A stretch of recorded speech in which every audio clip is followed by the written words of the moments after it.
means read. And one of our biggest problems today is we don't read. We don't read. Yeah, and either one of us read the summary of the summary of the summary for the test, and he still complains. Even maybe you will have old tests, right, circulating around, and I love those. You're still tired to read. Okay? So reading and seeking knowledge is the key. A lot of Muslims, unfortunately, do not know much about their religion, just like every other religion. Even though they identify themselves by Muslims, they pray, they do that, yet they don't know much. And this is an obligation on every Muslim to learn. Yani the Prophet said that it's obligatory on every, even the narration is questionable, but the obligation of every Muslim to learn his religion. So when you are encountered and faced by people, because there are people who are going to attack you with your religion, so you need to be prepared at least to defend. But before all that, yani you can ignore them and walk away, but before all that, you learn for yourself to be able to save yourself from this world and its tribulations. Well, a follow-up. Why I ask that question is because even what you are saying, I think if we are 500 in here, we have 500 different understandings of what you are just saying. I mean, because there are different... The perceptions? Yeah, so even if we read the same text, the exact text, they are likely to be well, there are things that open for interpretation, and there are things, white and black, they're clear, so maybe we can agree at least on the white and black. Huh? So in that sense, because I'm trying to really, when you talk about the issue of violence, or whether you talk about response to, there are some things really I still find it difficult to understand. I am as religious as I am educated, and also I come from both a country that has both half and half of both religion, Christianity and... You're Nigerian? Exactly. Yeah, so, I mean, my point is that is it possible that some of the violence you see, I'm not even talking about when you attack the West, because when you frame a discussion between Islam and West, then it's no longer religion, it's a clash of civilization. But is it possible that when even Muslims attack Muslims, because I say this when I hear it, whether it's in Pakistan, or whether it's in Iraq, whether it's in the marketplace, that kind of, innocent people die, for one reason or the other. If you say you are defending the people you want to protect by killing them, I find it difficult to understand that. Of course. And that is when, again, that is part of the struggle against yourselves and your desires. Because usually when you justify it for yourself under the name of religion to kill innocent people, you're following your desires. The religion does not tell you that. So you need to declare jihad on yourself before even you think about doing anything else. And that is the main idea. Thank you. Even he mentioned Nigeria. You're Nigerian, right? A lot of Nigeria, now in Nigeria, Muslims, whole tribes being slaughtered. Genocide being committed against Muslim Nigerians by the Christians. Do we blame Christianity? Did you hear any Muslim coming out to say Christians are terrorists? No. Do you see the media saying that? No, they won't say that. But we Muslims, out of justice, Allah says in the Quran, He said, لا ينهاكم الله عن الذين لم يقاتلوكم في الدين ولم يخرجوكم من دياركم ولم يظاهروا عليكم أن تبروهم وتقسطوا إليهم. Allah does not forbid you from those who did not fight you because of your religion, did not chase you out of your home, and did not fight you. Allah says He does not forbid you from being just and fair and nice and kind to them. Then the very next verse, Allah says, but Allah forbid you from those who fight you, who fought you and chased you out of their home, and they took allies against you. You think Allah will say He forbid you to be just to them? No. He said He forbids you from taking them friends and allies. Why? Because they harmed you. So it doesn't make sense to take them allies. But yet you still be just. You still be just as a Muslim. Because a Muslim is not a religion of revenge. Islam, the Muslims, if he's being treated unjustly, he is not permitted to treat back unjustly.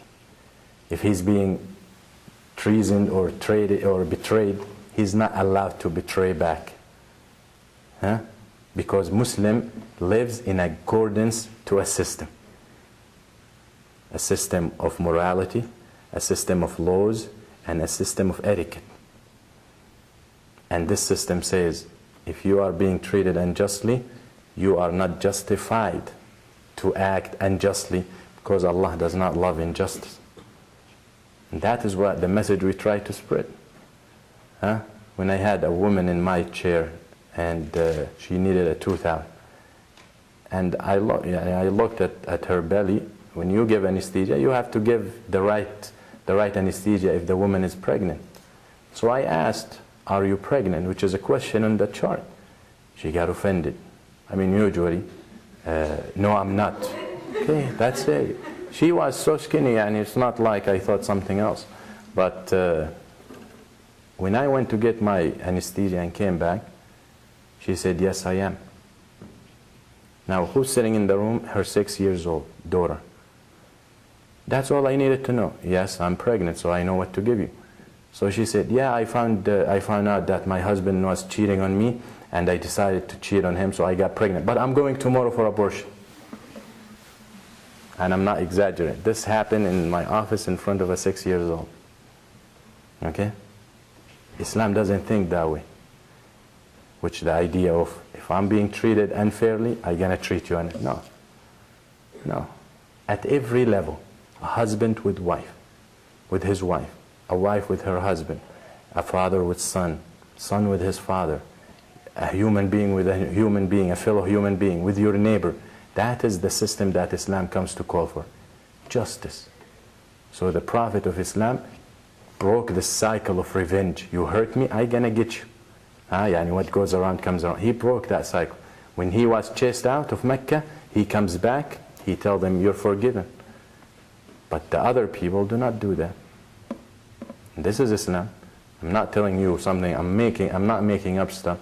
This is our religion, and we are proud of it, and we're going to live according to it, and we will fight for it. Fight those who fight us back.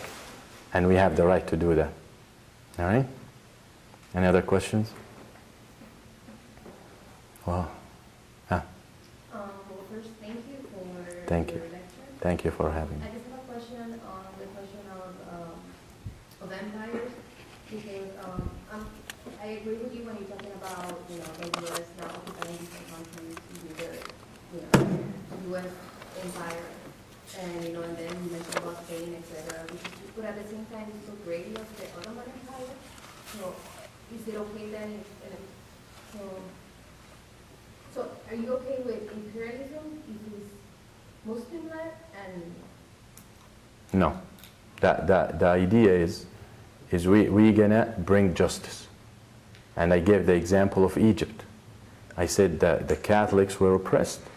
Now, does that mean the Ottoman Empire ruled according to Islam? Did the Ottoman Empire commit genocides or killed people? Yes, they did. That's when they deviated. When they went and started following their desires. When the rulers started getting drunk and adultery and fornication. So we're not saying they ruled according to Islam their whole period, but they were to an extent. So we say Islam obligated to spread justice everywhere. That's what we feel. We do not coerce people, but when we see people being abused and being tortured, then we feel obligated by God's law to establish justice in earth and to bring them peace. We feel that obligation. And today they talk about the Iraqi people, for example, being abused. So let's go free them. Magician people in Russia being abused too. Why you don't go there? Because there are no benefits. Because it's not about freeing people. It's about personal. But Muslims don't have power today. Muslims are weak. So they cannot say, okay, we're going to go help them. We are weak.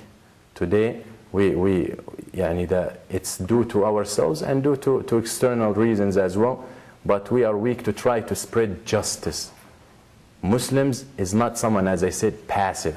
If it's not in my neighborhood, I won't even be concerned. No, it doesn't work like that. Actually, we believe that one of the main reasons that destroyed the reason for other civilizations to be destroyed, because when they used to see the evil, they would not try to forbid it or change it. Muslims do not do that. Muslims, when they see injustice, they feel obligated